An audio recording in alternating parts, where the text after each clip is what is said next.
Hi hello welcome to my channel.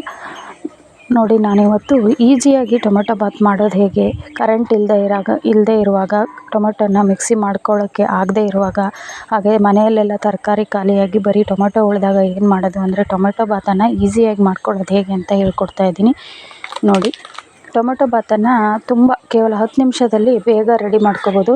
ಇದು ಟೊಮೆಟೊನ mixie ಮಾಡಿದಾಗ ಯಾವ ಥರ ಟೇಸ್ಟ್ ಬರುತ್ತೋ ಅದೇ ಥರನೂ ಬರುತ್ತೆ. ಹಾಗೆ ಹೋಟೆಲ್ ಸ್ಟೈಲಲ್ಲಿ ಹೇಗೆ ಮಾಡ್ಬೋದು ಅಂತ ನಾನಿವತ್ತು ಹೇಳ್ಕೊಡ್ತಾ ಇದ್ದೀನಿ. ನೋಡಿ, ಸಿಂಪಲ್ಲಾಗಿ ಟೊಮೆಟೊ ಬಾತನ್ನು ಯಾರು ಅಡುಗೆ ಮಾಡದೇ ಇರೋರು ಸಹ ಈಸಿಯಾಗಿ ಮಾಡ್ಬೋದು.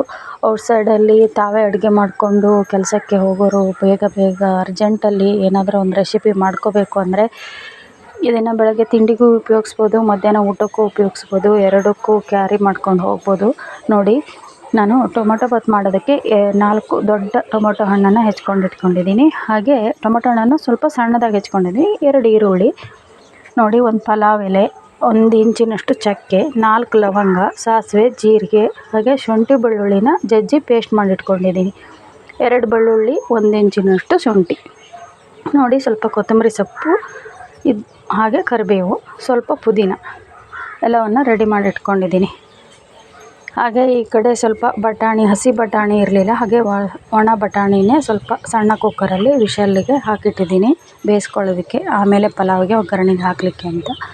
ಒಣ ಬಟಾಣಿನೇ ಪಲಾವಿನ ಒಗ್ಗರಣೆಯಲ್ಲಿ ಹಾಕಿದರೆ ಚೆನ್ನಾಗಿ ಬೇಯೋದಿಲ್ಲ. ನೋಡಿ, ಈ ಅಳತೆ ಲೋಟದಲ್ಲಿ ನಾನು 2 ಲೋಟ ಅಕ್ಕಿಯನ್ನು, ಸಣ್ಣ ಅಕ್ಕಿ ಜೀರಾ ರೈಸ್, ಅದನ್ನು ತೊಳೆದು ರೆಡಿ ಮಾಡಿಟ್ಕೊಂಡಿದ್ದೀನಿ. 2 ಲೋಟ ಅಕ್ಕಿ,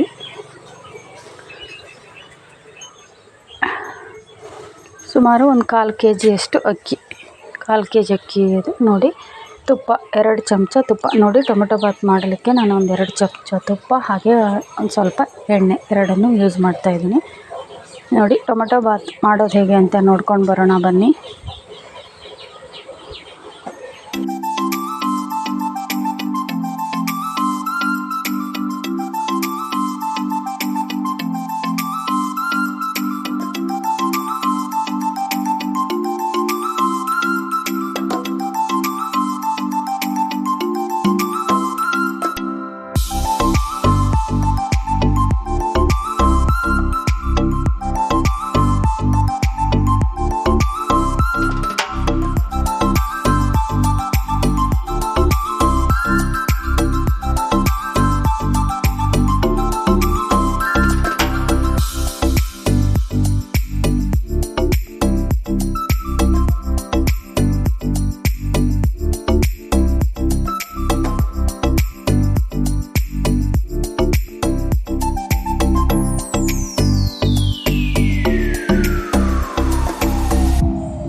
ನೋಡಿ, ಈ ವಿಡಿಯೋ ಇಷ್ಟ ಆದರೆ ಖಂಡಿತ ಲೈಕ್ ಮಾಡಿ, ಶೇರ್ ಮಾಡಿ, ಕಮೆಂಟ್ ಮಾಡಿ, ಸಬ್ಸ್ಕ್ರೈಬ್ ಮಾಡ್ಕೊಳ್ಳಿ. ಒಮ್ಮೆ ಟೊಮೆಟೊ ಬಾತ್ ಹೀಗೆ ಟ್ರೈ ಮಾಡಿ ಹೇಗಿದೆ ಅಂತ ನಮಗೆ ಕಮೆಂಟ್ ಮಾಡಿ ಹೇಳಿ. Thank you for watching my videos. Bye bye.